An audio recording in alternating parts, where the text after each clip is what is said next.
ইরানকে একেবারে শেষ করে দেওয়ার হুঁশিয়ারি দিয়েছেন মার্কিন প্রেসিডেন্ট ডোনাল্ড ট্রাম্প।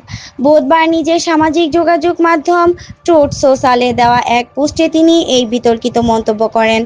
একই সঙ্গে হরমুজ প্রণালী নিরাপত্তার বিষয়ে মিত্র দেশগুলোর নিষ্ক্রিয়তার তীব্র সমালোচনা করে ট্রাম্প বলেন, এই গুরুত্বপূর্ণ জলপথ ব্যবহারের ক্ষেত্রে সংশ্লিষ্ট দেশগুলোকেই এখন দায়িত্ব নিতে হবে।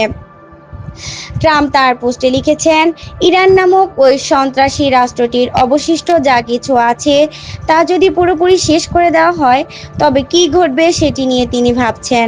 তিনি আরও উল্লেখ করেন, যুক্তরাষ্ট্র এখন আর এই রুটটির উপর নির্ভরশীল নয়, তাই যেসব দেশ এই প্রণালী ব্যবহার করে তাদেরই এর নিরাপত্তার দায়ভার নেওয়া উচিত।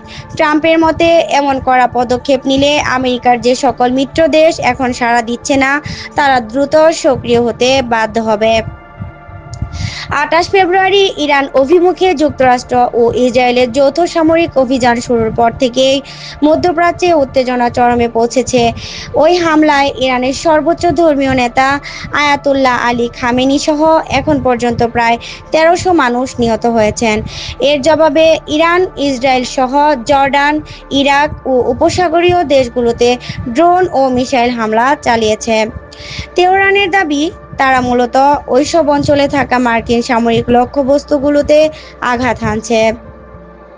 ১ মার্চ থেকে ইরান কৌশলগতভাবে অত্যন্ত গুরুত্বপূর্ণ হরমুজ প্রণালী বন্ধ করে দেওয়ায় বিশ্ববাজারে জ্বালানি তেল ও বিমান চলাচলে ব্যাপক বিঘ্ন ঘটছে। উদ্বৃত্ত পরিস্থিতিতে ট্রাম্প শুধু তার মিত্র দেশগুলোকেই নয় বরং চীনকেও এই জলপথ পুনরায় সচল করতে এগিয়ে আসার আহ্বান জানিয়েছেন। ইরানের পক্ষ থেকে বারবার চালানো ক্ষেপণাস্ত্র ও ড্রোন হামলার জবাবে সামরিক ব্যবস্থা নেওয়ার সম্ভাবনা নাকচ করে দেননি সৌদি আরব। দেশটির পররাষ্ট্রমন্ত্রী আজ বৃহস্পতিবার এ তথ্য জানিয়েছেন। রিয়াদে আঞ্চলিক দেশগুলোর পররাষ্ট্রমন্ত্রীদের এক বৈঠক শেষে সাংবাদিকদের সঙ্গে আলাপকালে পররাষ্ট্রমন্ত্রী প্রিন্স ফয়সাল বিন ফারহান বলেন, ইরান হামলার মাধ্যমে তার প্রতিবেশীদের উপর চাপ সৃষ্টির চেষ্টা করছে। প্রিন্স ফয়সাল আরও বলেন, সৌদি আরব এ ধরনের চাপের মুখে নতি স্বীকার করবে না, বরং উল্টো এ চাপ তাদের ইরান উপরই ফিরে আসবে। আমরা অত্যন্ত স্পষ্টভাবে জানিয়ে দিয়েছি যে প্রয়োজন মনে করলে সামরিক পদক্ষেপ নেওয়ার অধিকার আমাদের রয়েছে।